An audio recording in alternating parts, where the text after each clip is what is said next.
Hey everyone, I hope you're having an amazing day today. This is Miitendo back with another tips and tricks video on Animal Crossing New Horizons. Today we're going to see how you can hunt for villagers without needing any Nook Miles tickets. And if you enjoy Animal Crossing content and want to see videos on hunting for villagers as well as other tips and tricks videos, then be sure to subscribe to this channel and turn on notifications so you find out the next time we upload a new video. Alright everyone, sit back, relax, grab some popcorn, and we'll get this video started.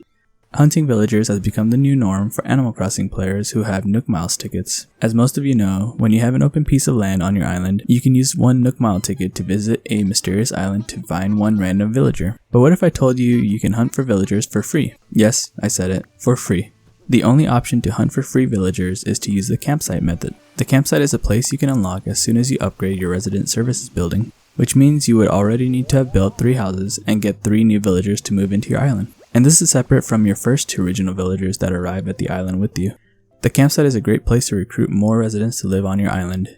Once it's built, a potential resident is guaranteed to visit your island. The key word being potential, because after a resident has visited, there will be a period in which you'll notice a lack of further visitors.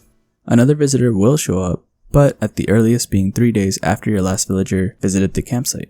Here's a chart that shows the chances of getting a new villager at the campsite. 0% the first 2 days after your villager has left, 5% after 3 days, 10% after 4 days, 15% after 5 days, and 20% after 6 days. 20% is the highest chance, so you want to make sure you wait 6 days or time skip at least 6 days to maximize your chances of having a visitor at the campsite. Here's the most efficient way to do the campsite method for time travelers. First, you should begin by traveling 6 days forward from your most recently played date. Next, load up the game until you see Isabelle's morning announcements. If Isabelle doesn't mention a visitor at the campsite, then exit your house and save the game. Then press your home button and go to the main menu and go to your date and time location to travel 1 day forward. Open your game again and watch the morning announcements.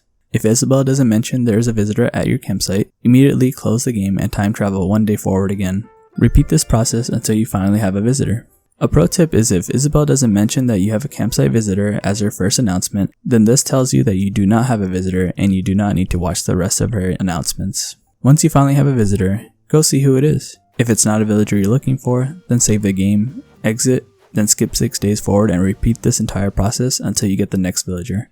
Keep doing this until you get a villager you want to keep. Once you ask the villager to move in, they will prompt you to either buy land if you have less than 10 villagers, or they will randomly move out one of your villagers if you have 10 villagers. I did want to mention for those that don't time travel that there's no efficient way for you to do this method other than waiting each day until you get a visitor. This method can still be beneficial to you by manipulating the game to have a much higher chance of getting the specific villager you want, which I'll talk about in just a bit. So now I wanted to go over some of the pros and cons of doing the campsite method. Pro number 1, free method. The best reason to do the campsite method is because you do not have to pay any Nook Miles tickets or any bells to find villagers. Pro number 2, not seeing the same villagers again. The visitors you see at the campsite are less likely to be the same villagers that you have previously seen as a visitor or that has lived on your island in the past. This means you have a better chance of seeing potential villagers that you've never seen before.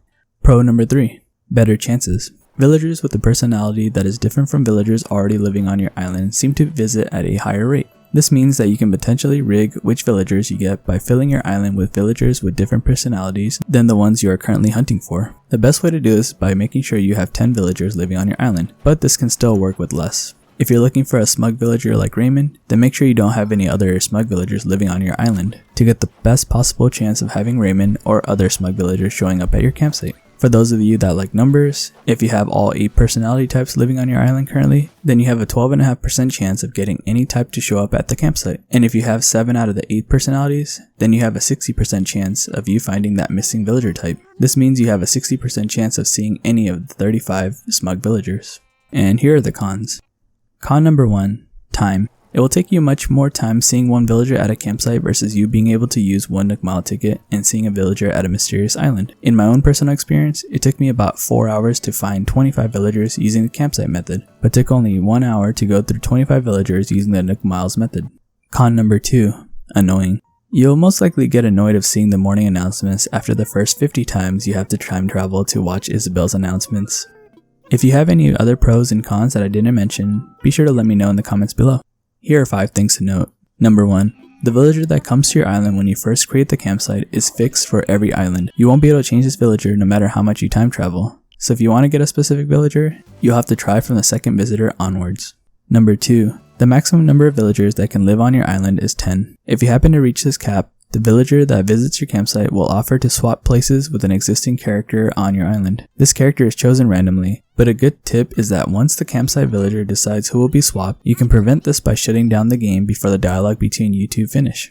The game autosaves at the end of conversations, so if you press the home button and shut down the game, you'll be able to repeat this process until a villager you're okay with is selected. Number 3. Villagers won't visit your campsite when you have a major event on your island like fishing tournaments or bug catching tournaments, but can still show up on days that your residents have birthdays. Number 4. When you find a villager at the campsite that you want to invite to your island, you might have to beat them in a card guessing game. Even if you lose the game, keep talking to them until they eventually say they will move in. Do not change the day or wait until the next day to ask them again, since they will be gone. Number 5. If you use an amiibo card to summon a villager to your campsite, you do need to summon them 3 times and do some kind of furniture quest for them in order for you to ask them to move in. And in this scenario, you do get to choose which one of your villagers you want to kick out and replace with this new villager, if you happen to have 10 villagers on your island already.